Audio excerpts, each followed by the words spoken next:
Welcome to the Old Man of the Three with JJ Redick and Tommy Alter, brought to you by 342 Productions. This is episode 164, end of season mailbag. We are going to have some draft stuff, some free agency stuff in this mailbag. Speaking of the draft, Tommy, I will be working the draft next week for ESPN. I'm very excited about both a 1 hour preview show on Wednesday and a 5.5 hour draft on Thursday night. Will be a lot of fun.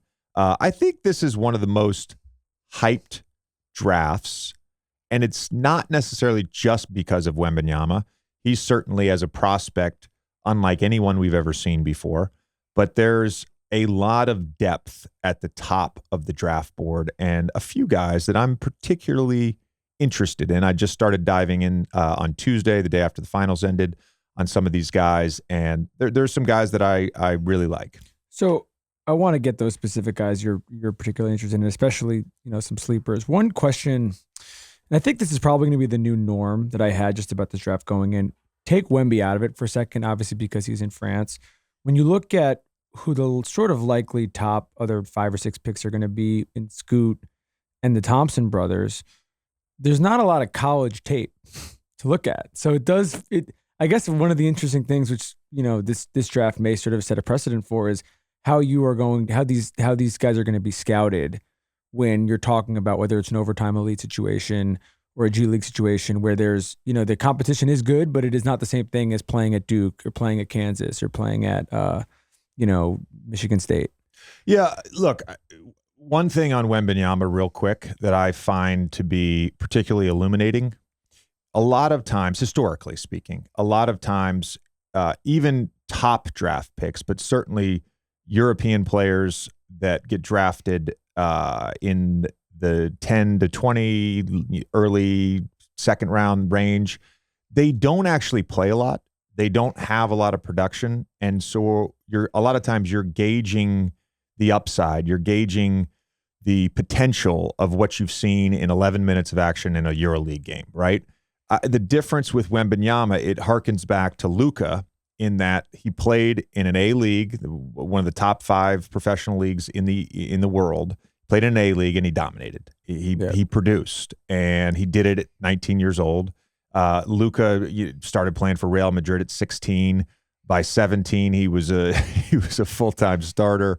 Dominated the following year, EuroLeague MVP. Like that's not normal for kids that young to completely dominate the way that Luka did and the way that Wembanyama did, which is one of the reasons I'm so high on, beyond the physical tools and the skill set. The guy has been in big games and he's produced. As of this taping, he's still playing. And the other thing I was sort of thinking about with that is for a guy that size, there's always it's in the back of everyone's mind, there's sort of always an injury concern. But I can pull the numbers up. I don't think he's missed more than 1 or 2 games this season. I mean, the guy plays every night. He's playing basically, if they end up going to the end of this finals in the French league, he's going to be playing till June 20th. And so that is the level of availability for a guy that size, I feel like is another just impressive factor. Another comment, I haven't, so I've started to dive into the college kids because I don't watch a lot of college basketball. The comment about the G League, look, the G League is high level competition. Those are professional basketball players. I think a lot of the concepts instituted in the G League, especially offensively, are more similar to the NBA than how a lot of college teams play, just in terms of spacing and play calling and concepts. It's getting better, but there's still not a sort of widespread adoption of modern NBA principles within the college game. Whereas I think Scoot got to play with a lot of those this past season. So DraftKings Sportsbook, real quick. First overall pick, not much drama there. Wembanyama's at minus 20,000. Don't particularly think that's a good bet. Scoot at plus 5,000. Second overall pick, all the intel seems to point to Charlotte holding on to that pick and drafting Brandon Miller. He's at minus 250. Scoot Henderson at plus 160. I think that's probably the next tier of guys. It goes Brandon Miller, Scoot. Scoot at minus 185 for the third pick. Brandon Miller flip-flopped 150. So there's potentially one of those guys switches spots. I think it gets interesting at 4 and 5 is kind of where it gets interesting. So Amen Thompson right now, one of the Thompson twins, the odds-on favorite for the 4th overall pick. The Houston Rockets have that pick. He's at -130. Cam Whitmore, who's been getting a ton of buzz lately, he's at +150 for the 4th pick, and he's the favorite, not the odds-on favorite, but the favorite for the 5th overall pick at +120. I do think it starts to get interesting as long as the Hornets and the Blazers hang on to those picks, which it sounds like they're going to do. I think it really starts to get interesting from 4 on. Why do you think they're going to hold on to those picks? Because I trust my sources, Tommy. No, I'm saying your sources. I'm not doubting your sources. When you look at those teams, if I'm both those teams, I would think strongly. And there have been, whispers about different moves. If you're Charlotte and you have LaMelo Ball already, you're not sure about necessarily the fit of LaMelo and Scoot together. You wouldn't consider trying to go get a king's ransom for a pick like that? Again, it just depends on who's available. And I know yesterday on First Take, we had to discuss the rumor of Zion potentially going. I'm not doing that if I'm the Pelicans. And again, I'd probably gauge it on where his fitness level is and where his, process is in coming back from this hamstring injury. I'd probably give it some thought, but I'm not doing it. The issue is, at least my intel is saying that Charlotte really loves Brandon Miller. They view him as a tier 1 prospect. There's a fit. There's a need. There's just not many guys that are NBA ready at 6'8", 6'9", that can handle the ball and shoot the ball. And he does that. And I think what separates him relative to a lot of the other top prospects, I mean, you have to go all the way down to basically Taylor Hendricks and Grady Dick and Jordan Hawkins, who are later on in the lottery, before you start finding guys that can already shoot the basketball. The Thompson twins, Jarris Walker, Whitmore, Scoot, of course, Anthony Black, Derek Lively, obviously a center, Keontae George, who did not shoot a good percentage at all this season. Like, there's a lot of question marks about players' shooting ability, and this is a league that requires shooting and needs shooting. With regards to Portland, all of this hinges upon Dame, right? If Dame wants to stay put, if they're going to keep him there, then there's no need to trade the pick for another player. And I think in some ways, right, you figure out a way to get Scoot and Dame to play together. I don't necessarily love the fit. I'm just going to be honest with you. But you figure out a way to get them to play together. And then whenever it is, whether Dame, 2 years from now, if Dame decides I want to go someplace else, or, he just sort of ages out, you have a franchise level player in place already. If Scoot develops into a jump shooter, particularly from 3, then all of a sudden you've got a future multi-time all-star, all-NBA type talent. Yep. That makes sense. Who else, maybe outside of the top 5, are you hyped about that you feel like would sort of fit into maybe not like full sleeper mode, but almost like a soft sleeper mode? Yeah, I mean, look, again, I'll say the guys that I'm familiar with that I particularly like. Cam Whitmore, for sure. He's been getting a lot of buzz. I really like Anthony Black. I really like Derek Lively, potentially. I know he had sort of an up and down season at Duke, but to me, if you are not a Joel Embiid, Jokic center, which those rarely exist, he fits the bill, I think, of what a modern center should be, which is a rim protector, a rebounder, a lob threat. He's got great size, all that stuff. Taylor Hendricks, watched a bunch of tape on him yesterday. Defensively, he's particularly intriguing, his ability to switch. I don't think necessarily he's a true 5 at any point in time in his career. He's going to put on some strength.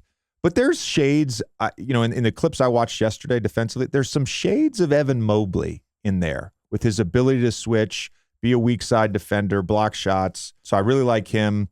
And then I just go back to the shooting aspect. Grady Dick, for sure. Jordan Hawkins, for sure. And then he's not on any of these he's not on any of these things for top 5 pick, but the kid from Santa Clara, the lefty.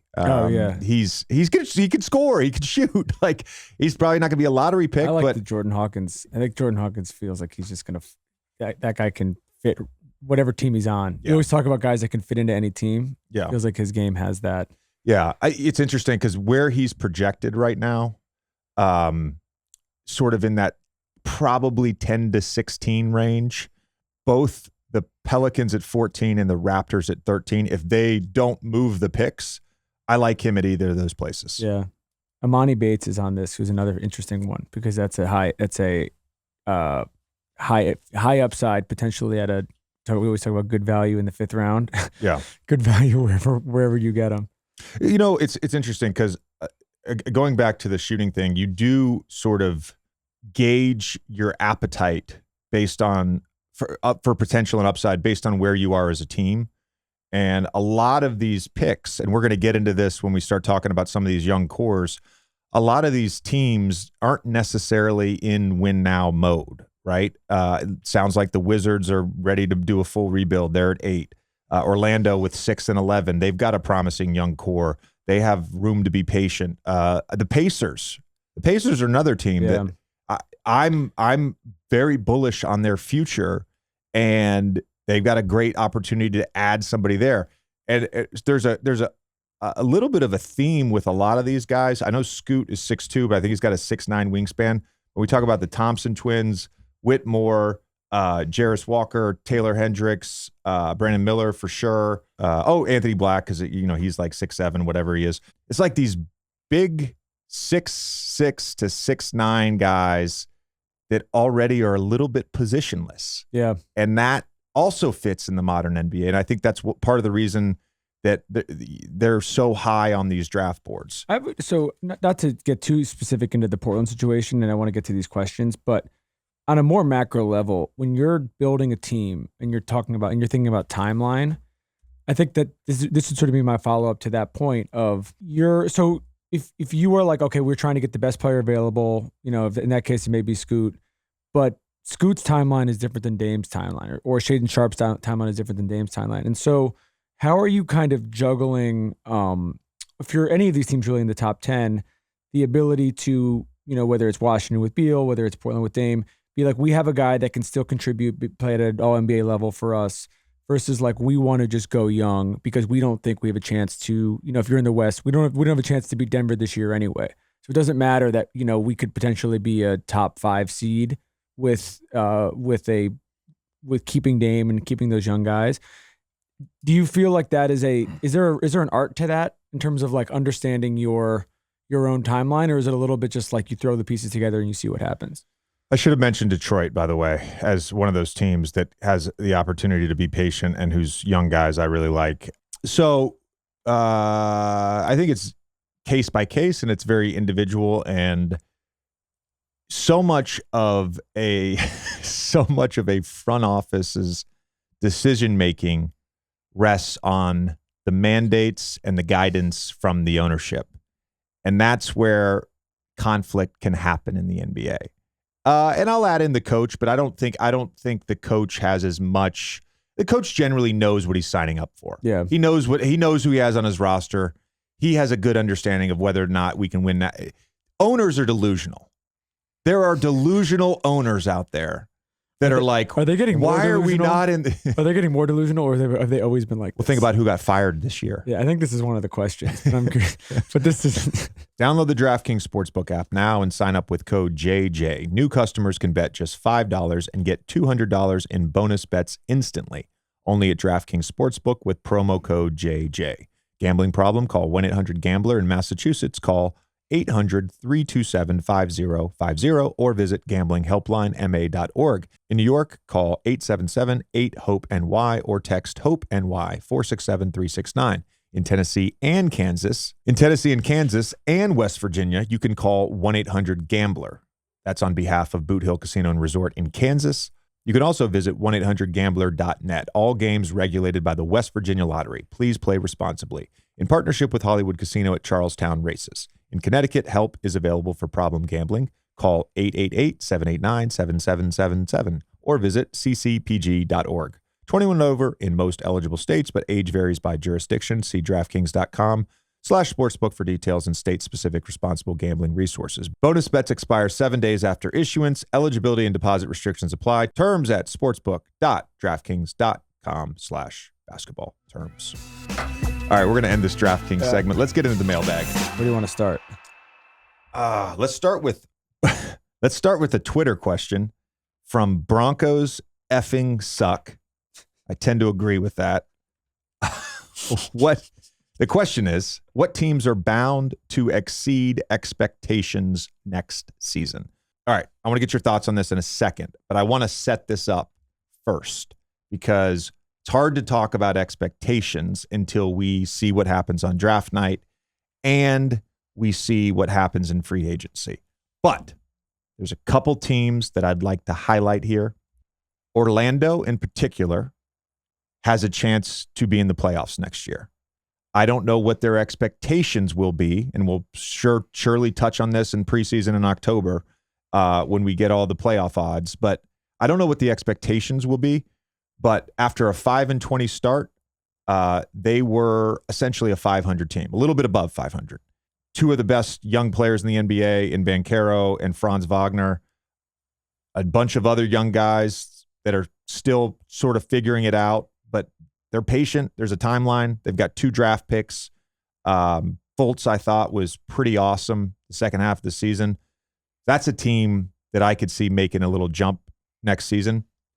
The other one, also in the Eastern Conference, that I'll throw out there, the Indiana Pacers, who completely fell off. But let's keep in mind here, I believe they were 24-18, 25-18, something like that, when Tyrese got hurt in early January. I think you and I both were at that game. I know I was. They were in the playoffs. They were the 6. Yeah, they were the 5 or 6. They were the 5, right?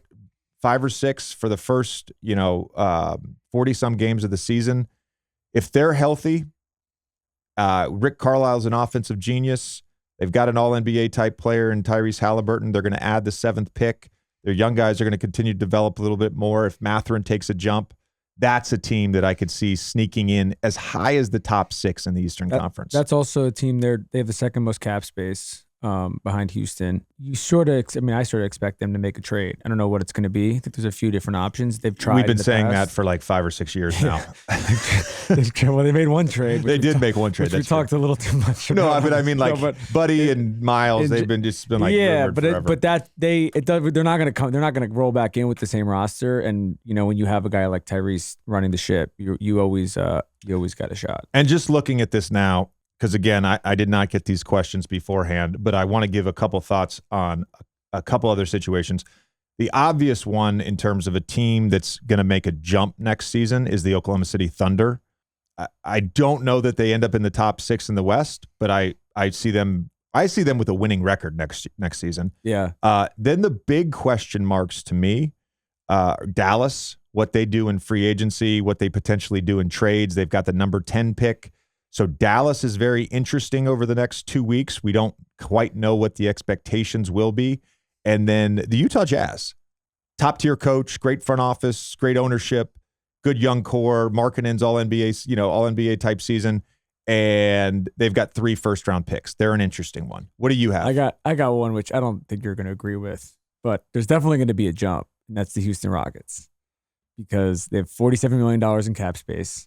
They have a lot of talent. There are issues in the locker room, and there's issues with all kinds of maturity and whatever you want to say. I think Ime is going to come in. I think he's already proven that he can coach at the highest level of the NBA. I think he's going to be helpful, and I expect them to have, just literally with the amount of money that they have, no matter who it is, they're going to add at least one star this summer.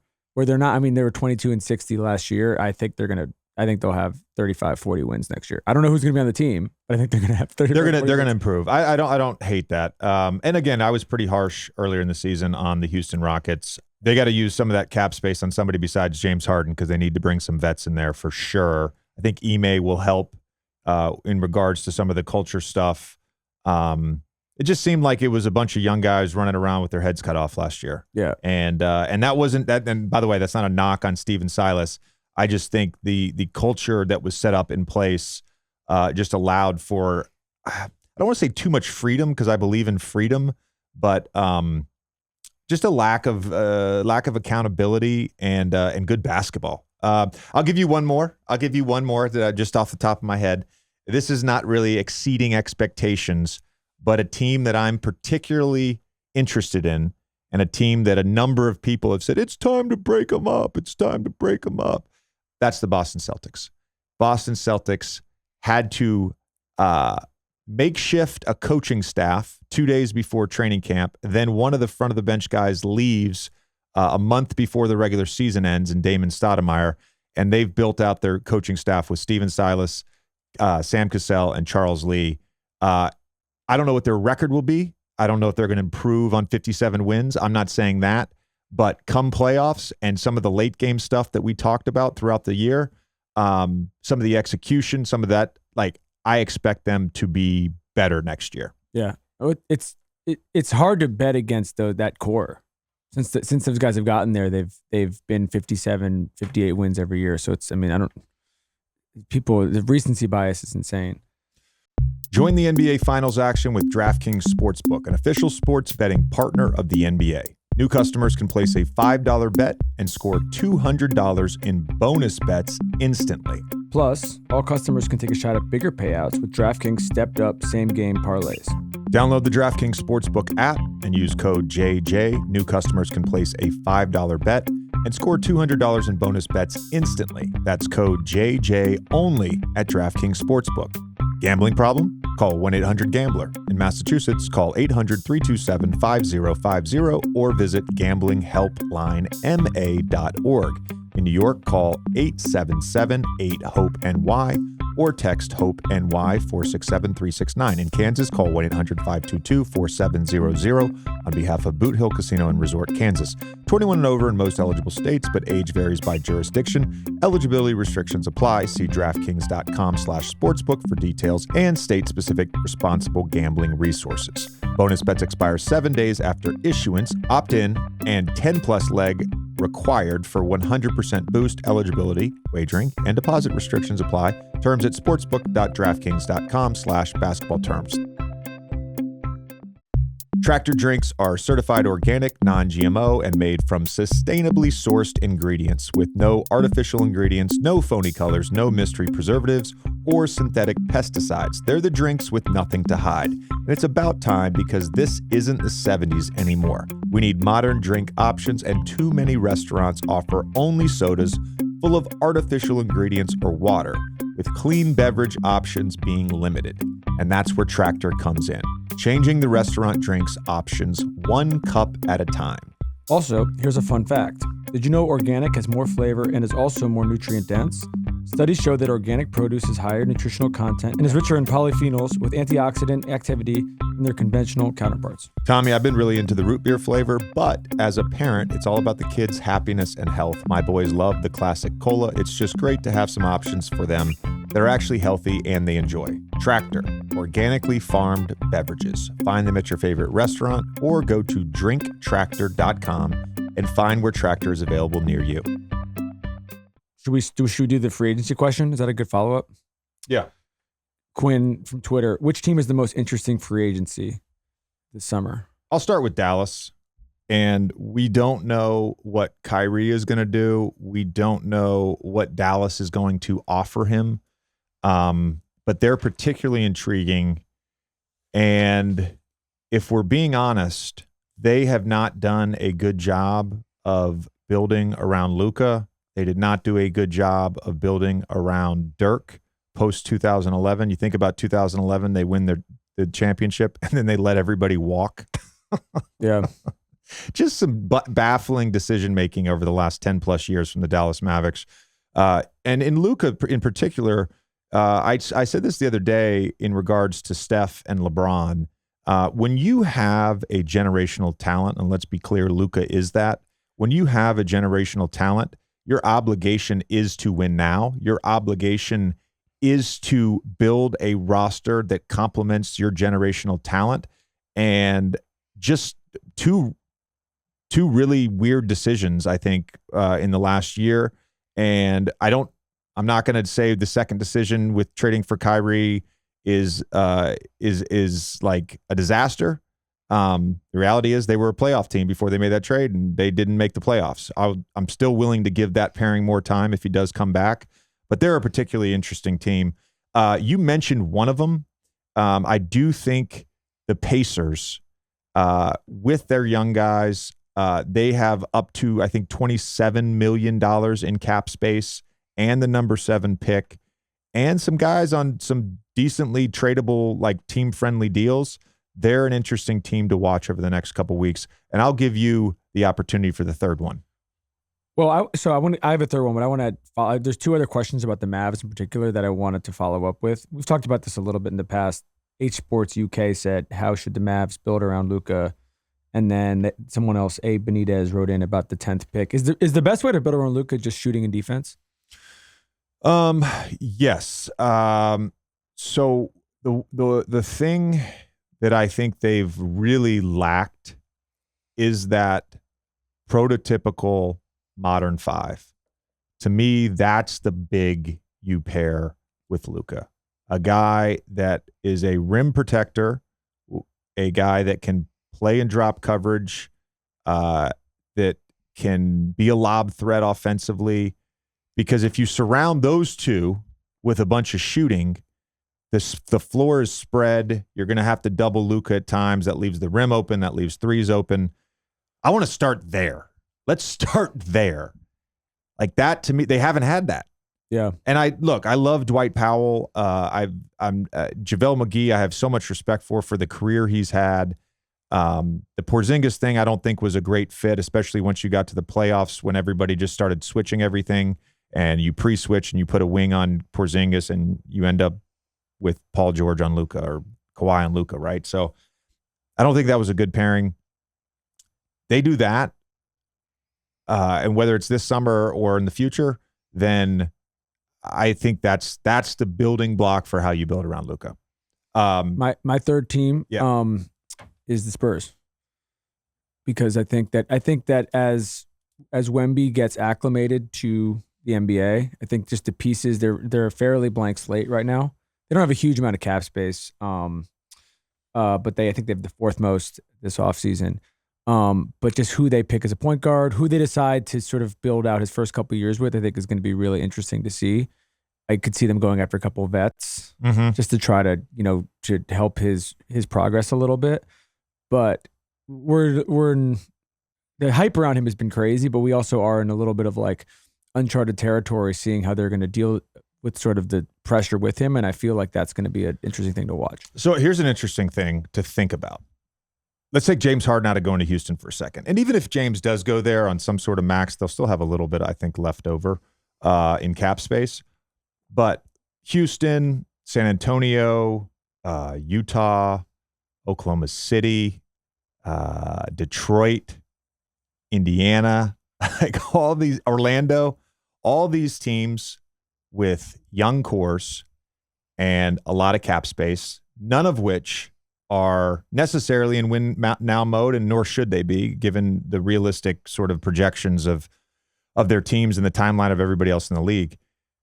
I would not be surprised if one or several of those teams gave a middling vet a nice 1-year JJ Redick contract.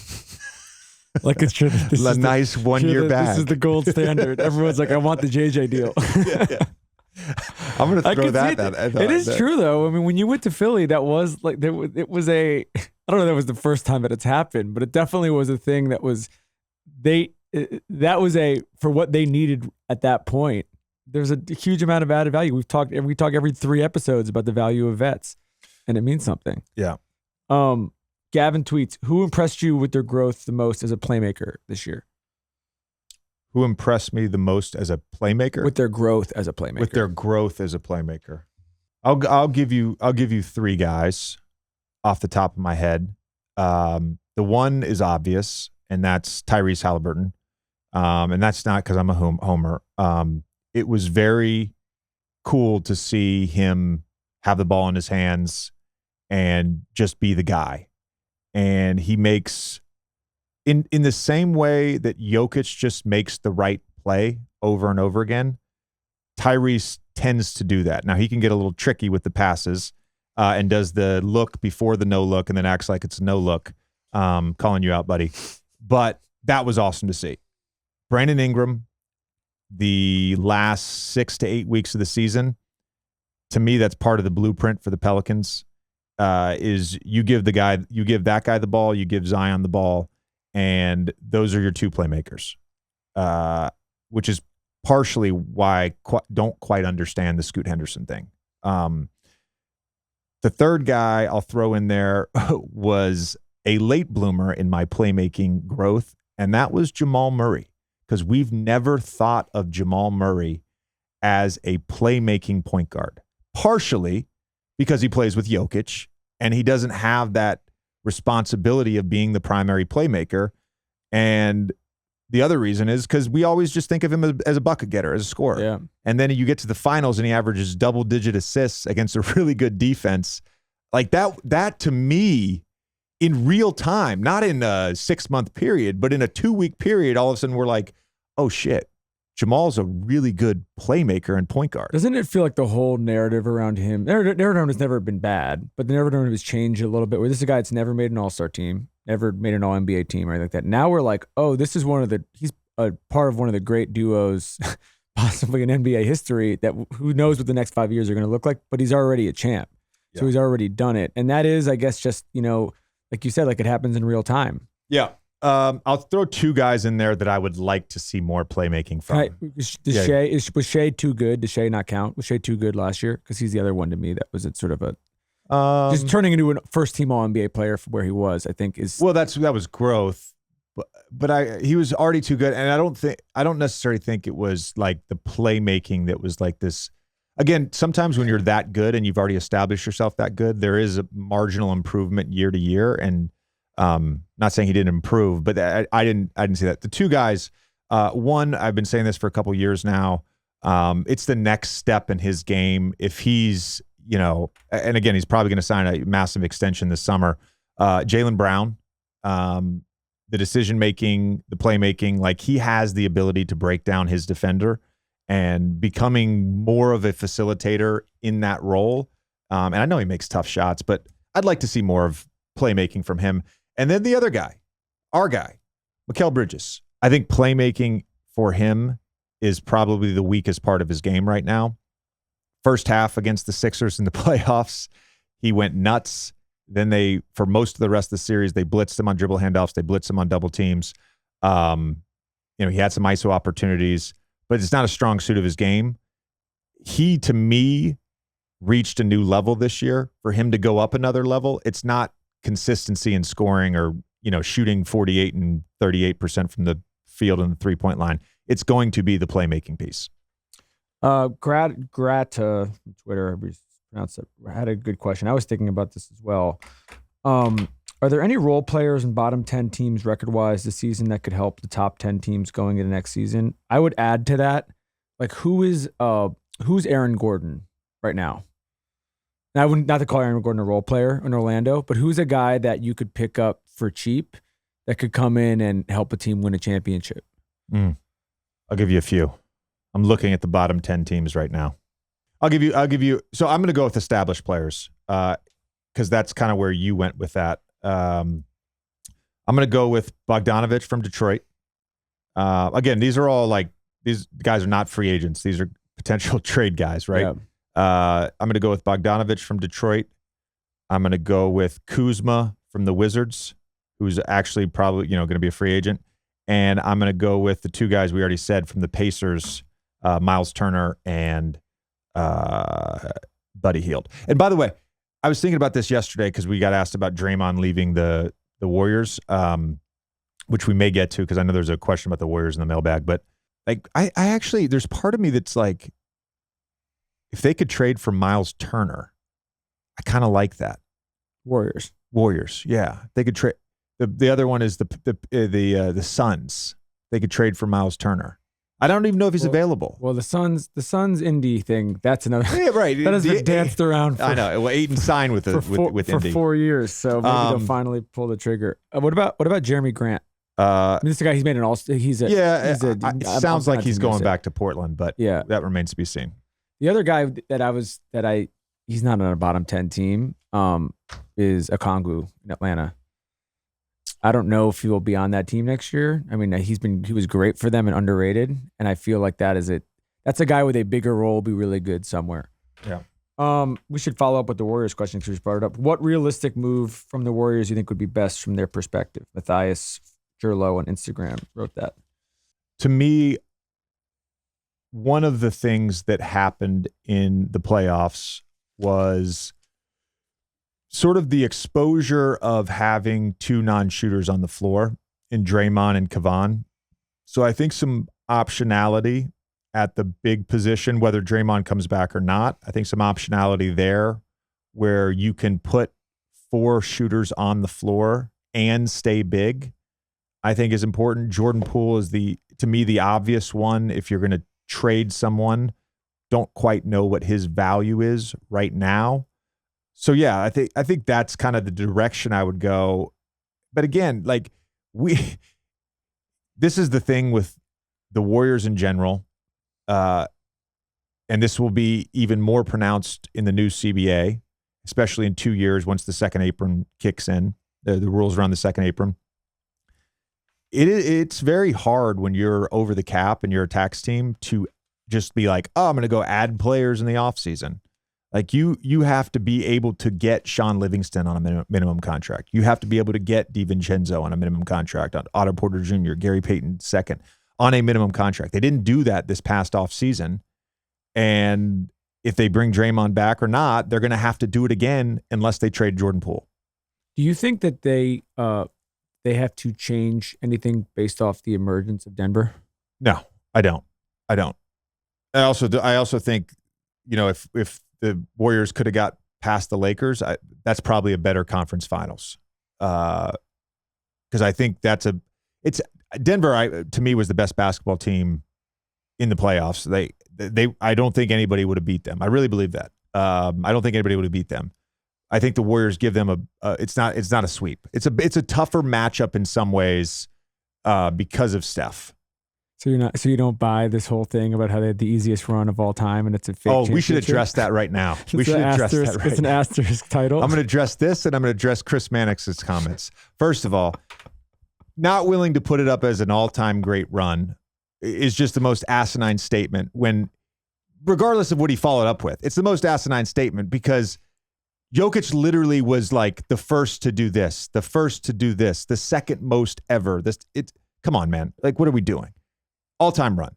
Then he starts talking about how, for me, it would be an all-time run if he had played against Giannis or Embiid or beat the Celtics. Hey, guess what? Those teams weren't good enough.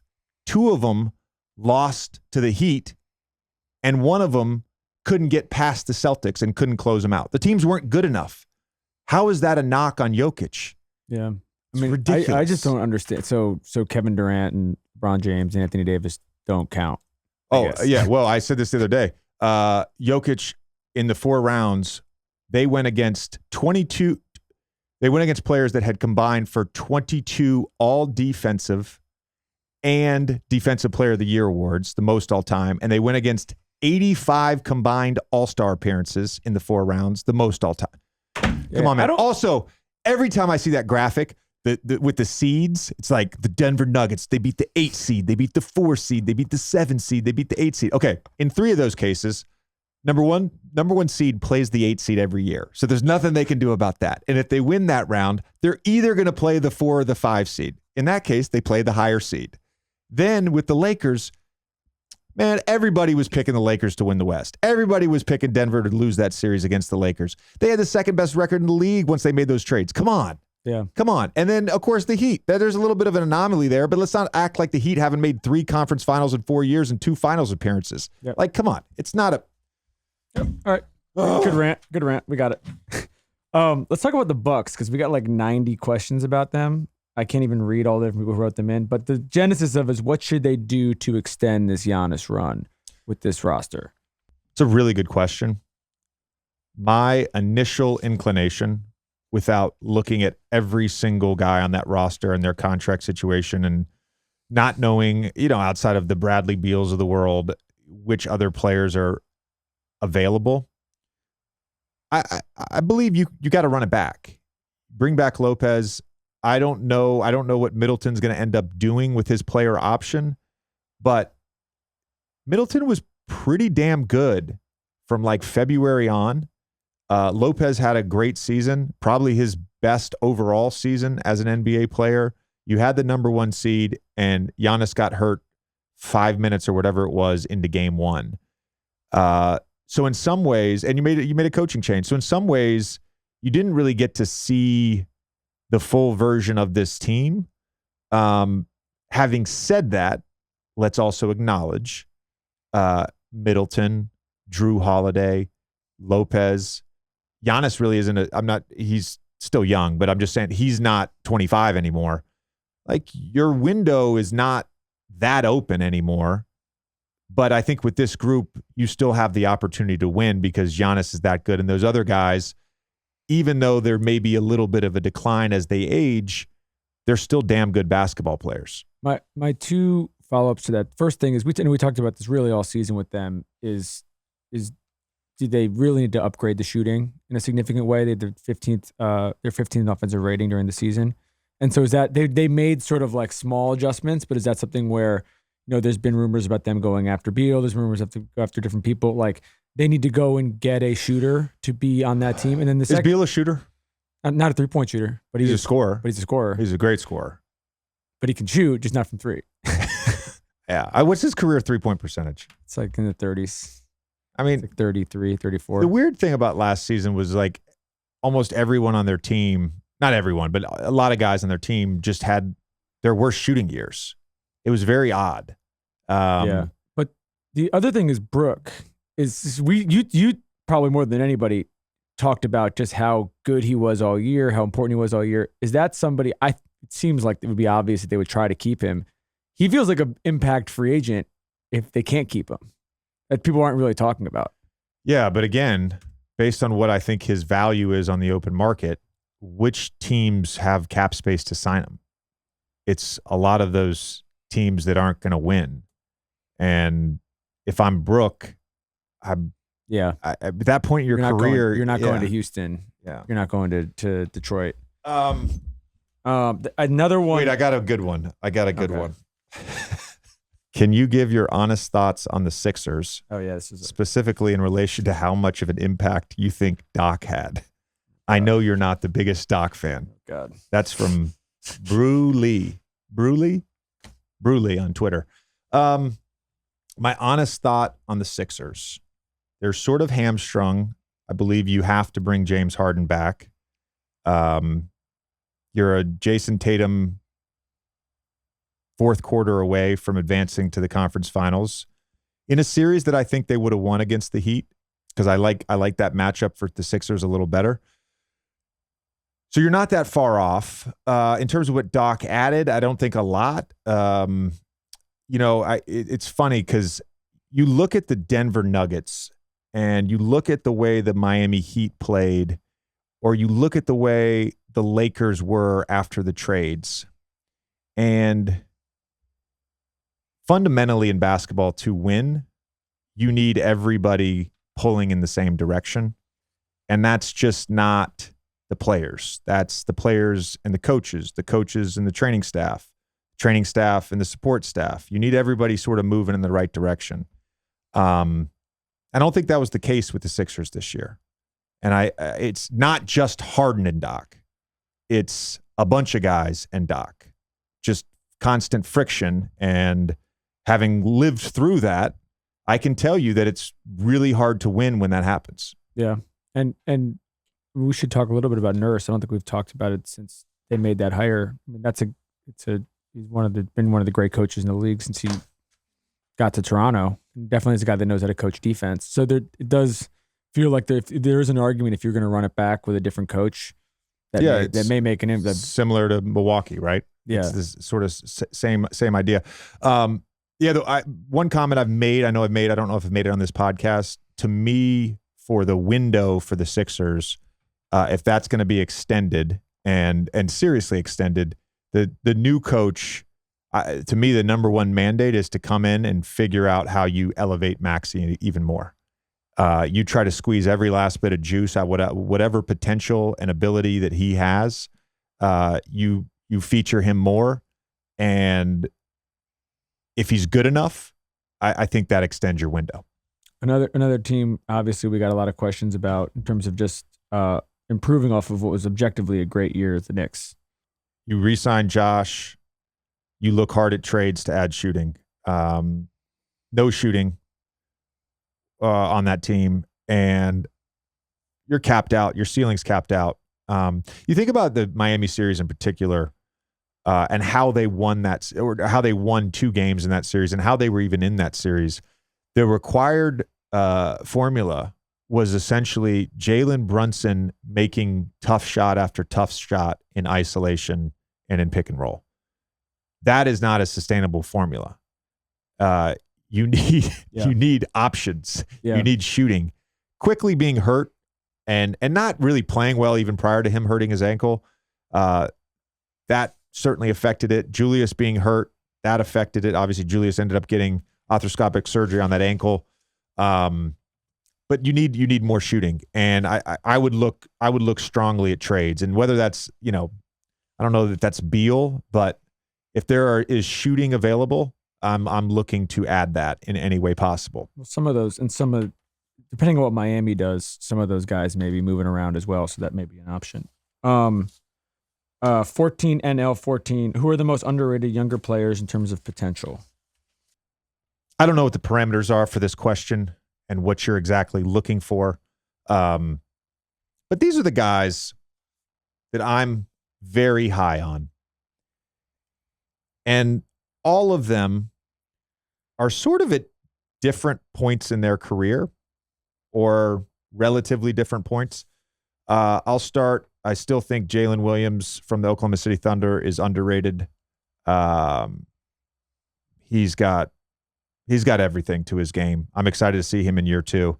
Cam Johnson, who will be a restricted free agent. I still think he has a lot of room to grow, even though he's a little on the older side for someone who's just entering free agency for the first time. Our guy, Trey Murphy, still think he's underrated. And to me, if you're the Pelicans, you got to think about what he looks like in year 3, year 4, year 5 around Zion Williamson and Brandon Ingram. Other guy, still think Shaedon Sharpe is underrated. I love everything about him, because I said early in the season when they were trying to win and he was playing off the bench and sort of playing a role, I was so impressed with his feel for the game. Extra passes, cuts out of double teams. He just had a good feel for such a young player. Then at the end of the season, when they shut Dame down, he goes to essentially a first or second option, and he produces efficiently. Super high on him. 20 years old too. Yeah. And then the other guy, I'll throw him out there. I think he's underrated, and he's again, very different stage in his resume than those 4 guys. But I think Anthony Edwards is underrated. I can see that. Because I think he's underrated, because he could be Anthony Edwards. Anthony Edwards could be first team All NBA easily next year, and I don't know that people could be in the MVP conversation. Yeah. 2 other I wanted to throw in. One who is his teammate, Jaden McDaniels, only 22. Probably should have been on an all defensive team this year. You're so obsessed with Jaden McDaniels. Aaron Gordon and Jaden McDaniels. As long as he's, what's funny? As long as when he punches a wall, he's just got to go to the right in the tunnel. Don't do it, because the wall on the right is padded and the wall on the left is concrete. So just don't punch the wall on the left. Punch the wall on the right. It's a good lesson. The other one, I'm curious what you think about this. I wish he was on a different team. We were talking about them a half hour ago. Is Sengun? Because I do Shengun. There's a lot of mini Joker vibes with him, and that was not the right team for a bunch of reasons to unlock that. And so it's going to be really interesting. I mean, that's what I mean. They have so much talent there, and there's a ton of stuff that has prevented them from maximizing it. But him in a different situation, I think, would be really interesting to see. I got one for both of us, because I'm sure you've seen the tweet. This was the funniest season ever in NBA history. And the question is from @themagician32. What was your happiest, most fun memory covering the NBA this year? Your cold open for first take comes to mind. Thank you. But I'm curious to hear what yours was personally. So I think this is a very personal one, but I want to give my funniest moment of the NBA season to me was Jokic's press conference after Game 4. I watched that 20 times and I chuckled hysteric. I had to wipe away tears the first time I saw it. Is that the one where he's like they go, you've got a line that only Kevin Durant, LeBron, and so have. You're the fourth player ever to do it. And he's like, he looks at the stats. He's like 23, 12, and 4, 23, 10, and 4. There's a fourth player ever. And then they say 3 blocks and 3 steals. And he's like, oh, and then he gives it the thumbs up. I could not stop laughing. I loved it. In terms of my personal thing, tell you what, love doing First Take.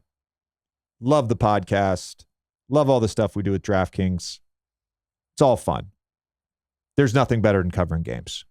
And in particular this season, getting to call games with Ryan Ruocco and RJ. And again, I got to call games with Mark and Dave Pash and Beth. And those two guys, for me, it was the first time since I retired that I felt like I was part of a team. And whether it was the pregame stuff, the group text the day before we got to a city, of course, calling the games and the chemistry we had, but then, going out to dinner with them and shooting the shit for 2 hours after games and coming off the high of calling a game. Like that was my best thing that happened to me this season, personally. Do you have a favorite memory from the season? Favorite memory? My funniest memory is the Boston, the game where Pat Bev brought out the camcorder. Yeah. The Boston Celtics. Iconic. Just because everything about that, and even him barely being involved in the game and somehow running onto the court with a camcorder was classic. I think to your point about the calling the games, I think we talked about this with Breen and maybe not with Doris, but with some other people.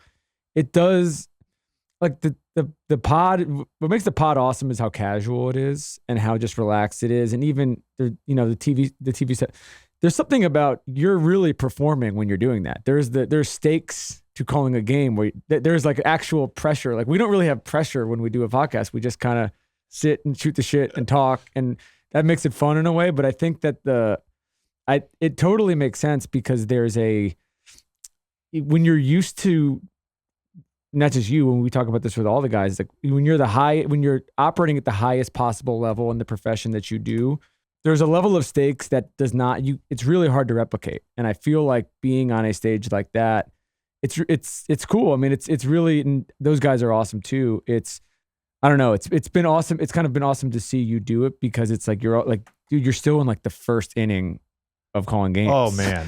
You know what I mean? 25 games. Think about how many games Mike has called. Mike Breen called his 100th finals game the other day. I've called 25 games, period. Yeah, it's crazy. I think we did talk with Doris about that off camera because like even when like we started the pod, it's like, think about how much better the pod has gotten with reps. Oh yeah. Like the reps of calling games it's just gonna be crazy to see. There is no high in this profession like calling a game. There is no. Yeah, I don't get. It's funny because I don't really. I remember the first time I was ever on First Take, I was like a little butterfly. I was like, "Oh, what is this? This is new. This is new. I haven't had this in a while." Because I didn't feel that at all my last year because I just wanted to be home with my kids. So that was, and then it was like it wore off very quickly, and it was like, all right, I'm just gonna go do studio stuff. I don't really have that for the podcast at this point. Still get that to a good degree for games, especially when you stand up national anthem. Like you remember as a player what that moment meant and what you were about to start the energy doing. Of the whole, and also you can you can screw it up. Like if someone is bad at calling a game, obviously you're gonna get shit online, but you'll know it. You'll be like, oh, I fucked up tonight. Like I really don't think you can screw up on First Take. I really don't think you're going to screw up here. You don't think you can screw up on First Take? Okay, that's not true. You can screw up. There's a couple people that would like to hold you to hold their beer. You could screw up First Take, but to me, the TV and pod stuff are on one thing, and then there's the energy of doing that it's kind of a separator. It feels like. All right. So I like this question from NBA University. Who are your top 5 young team situations and why are the Magic number 1? Again, young, very objective or very subjective in this regard because I'm not sure what your cutoff point is. So I'm going to go with this cutoff point. When I talk about a young core for this question, I'm specifically talking about players still on their rookie year, and I'm including, we don't know who they drafted yet, but I'm including this year's draft picks. So I think the answer to this is fairly obvious, unless I'm totally missing a team, which I don't think I am. Top 5 to me, unless you have an objection to any of these teams. Top 5 young cores on their rookie deals. I'm going Pistons, Spurs, Rockets, Magic, Thunder. In that order? No, not in that order. Those are my 5 teams. I wrote them down by their records ascending. Pistons, worst record, Spurs, Rockets, Magic, Thunder. Yeah, that makes sense. I mean, Thunder to me would be 1. Yeah, but we can't include Shea in that, right? Because can't include Shea because he's not on his rookie deal. Yeah. But I would say this, if we talk about just talent-wise, with the Magic, 2 already established young players in Franz Wagner and Paolo Banchero. Jalen Suggs, another guy. With the Rockets, we've touched on their core group of guys before, but Şengün, Jalen Green, Jabari Smith. Obviously, the 4th pick this year, the Magic with the 6 and 11 pick. Spurs with Trey Jones, Sohan, and Devin Vassell on their rookie deals. Pistons with Jaden Ivey, Cade, Jalen Duren, and this year's 5th pick.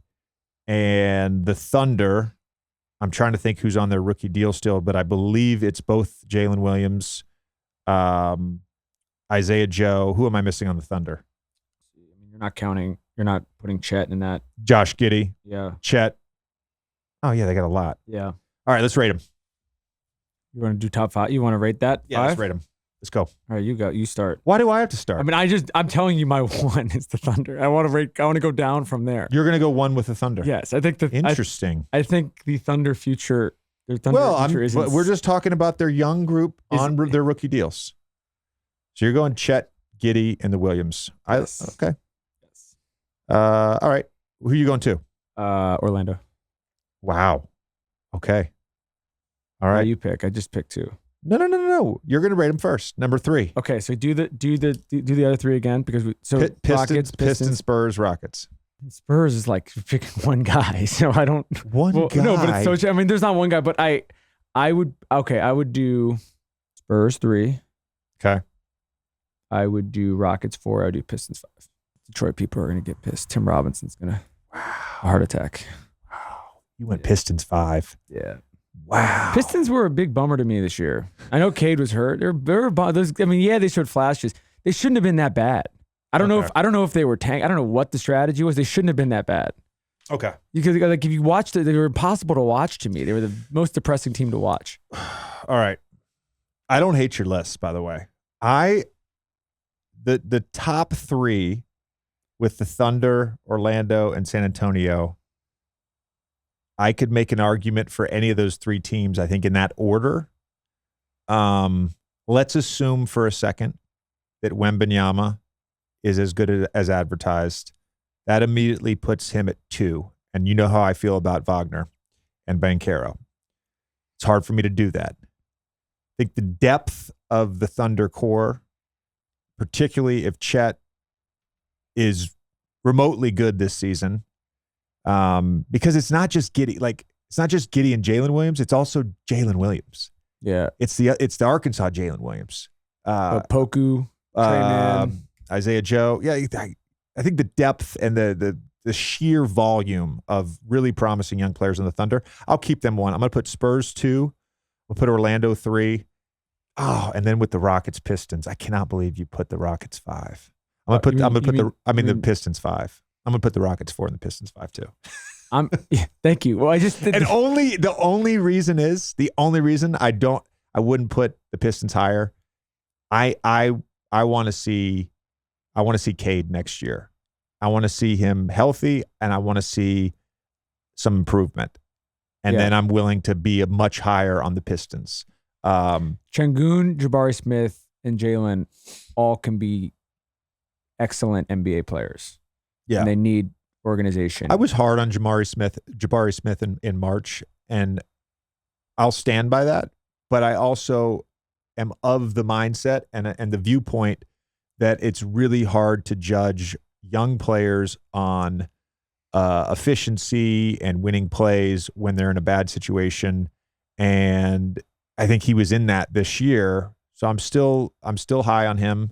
I think that's one of the most remarkable things about Jalen Williams. And I know Orlando fans gave me shit when I even suggested that he was in the race for Rookie of the Year. You said he was in the conversation. You didn't say he was going to win. I know. It's like, I actually verbatim, I said, I'm not saying I would vote for him over Banchero. Also, we had Paolo on. We had Paolo on like a month earlier, and we're like, "You're the Rookie of the Year." And who? I voted for Banchero. Anyways, Jalen Williams' efficiency that jumps out. All right, we got time for one more. We touched on this a little bit when we were talking about the Warriors, but given this question, I think it needs to be brought up with regard to the Nuggets. So this is from Luke.f30 at Instagram. Given the championship, will Denver become more of a free agent destination going forward? Okay. Great question. So as Windy explained to the viewers yesterday, and I'll sort of repeat some of his talking points, in 2 years, when the second apron rules come into full effect, it's going to be very hard to have any sort of transaction outside of a minimum contract to fill out your roster. It's one of the reasons the Denver Nuggets made that trade in the middle of the finals with OKC. It was to secure another draft pick because they're going to have to hit on their draft picks going forward. And if they're as good as expected, their draft picks year to year are going to be first round 24 to 30. And they've got to be able to find rotation level players like Christian Braun in that sort of range. What also is going to happen is you can't use any exception if you're over that apron, and you also can't aggregate salaries to make trades. So you can't put Aaron Gordon and KCP's contract together to go get a $35 million a year player, right? Can't do that. In 2 years, it's going to be very hard for them to not go over that apron because they have 3 max players. So the idea of them becoming a free agent destination, for whom is the question? Because a star free agent's not going to go there because he can't go there. They're not going to have any sort of room going forward, given that all their players are young and they're locked up.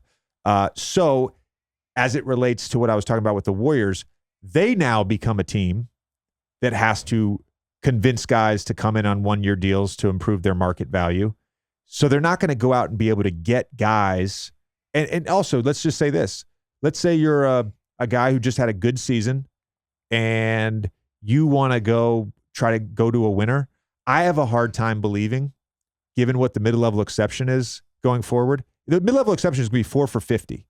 If you're a mid-level guy and you're going to go 4 for 50, or I'm going to go sign a 1-year minimum contract to hope I have the chance to win, I don't know if there's many guys in the league that would make that decision and go to the Denver Nuggets. Isn't this isn't going to be unique to Denver though, right? I mean, so like put what yourself. Wendy said yesterday is so perfect. The league is trying to make it almost impossible to have 3 max level players on your team. We brought this up last week. It was like the death of the super team. We talked about it on the Old Man of the 3 Things, and I'm like, I didn't even include this part of it, but I talked about the philosophy behind it, right? Now all of a sudden it's fucking impossible to build out a competent roster if you have 3 max level players. But also, doesn't that just mean that fewer guys are going to get the max? Because if you're them, you're like, that's our guy and everything like that. But it's like Porter. It's almost like you move Porter Jr. You move off of that third guy. If you have 3 max guys, well, you have to sign him first. So that's the thing. Yeah. So if you drafted the player and he turns into a max level player, which again, not many guys in the 24 to 30 range are going to do that. But let's just talk about Denver in this case. This is another great example. The Philly, when I played there, like there were people in Philly who were like, we need to trade Ben. Well, you have to sign him to his contract first. Then that contract has to kick in so that you can actually use that salary to trade him. Yeah. So I think what's going to happen as a general thought is the best players are just going to keep signing extensions. The best players are going to keep signing extensions because we're seeing that this year. If you're a generational player, which there's not a generational player as a free agent this summer, like a true free agent, there's no, where are you going to go? You're going to go to Houston? You're going to go to San Antonio maybe? But are we just going to, is this summer going to be the norm in terms of just not, I mean, there are free agents who are going to be impact players this summer, but this is not a summer where there's like, oh, there's a transcendent talent. Maybe Kyrie if he decides to zag, but there's no one else who's like on the market who's going to be able to, change the fortunes of a franchise in one swoop. Yeah. Part of the impetus for these new rules, I believe, is to cut down on player movement. And player movement was directly created by the owners when they went to shorter and shorter contracts over 2 subsequent CBAs. Teams learned their lesson. Like, thank God the Warriors in a last second sort of pivot and a last second plea to Kevin Durant and Rich got that sign and trade done with D'Angelo because they would have lost Kevin for nothing. They don't get Wiggins. They don't win another championship. So you can't lose guys for nothing. So again, it's free agency. If it is free agency, almost becomes the year before you have a star player. Hey, sign this extension. No, I don't want to sign an extension. Okay, guy, we got to trade you. Yeah. Because we're not going to lose you for nothing in free agency. Yeah. Hey, I just want to say thank you. You guys are always awesome with these questions. We appreciate it. We've got some great draft coverage over the next couple weeks. Some really fun episodes coming up. And like I said to you after the YouTube Live Islands in the League DraftKings, I just want to reiterate, thanks for hanging with us this season. We'll have content at least through the end of July, if not into August, before we revamp in mid-September. But this season has been awesome. It's been a pleasure for me covering. It's been a pleasure for Tommy covering the NBA season. And we're so grateful that we get to do it with you guys. So thanks again.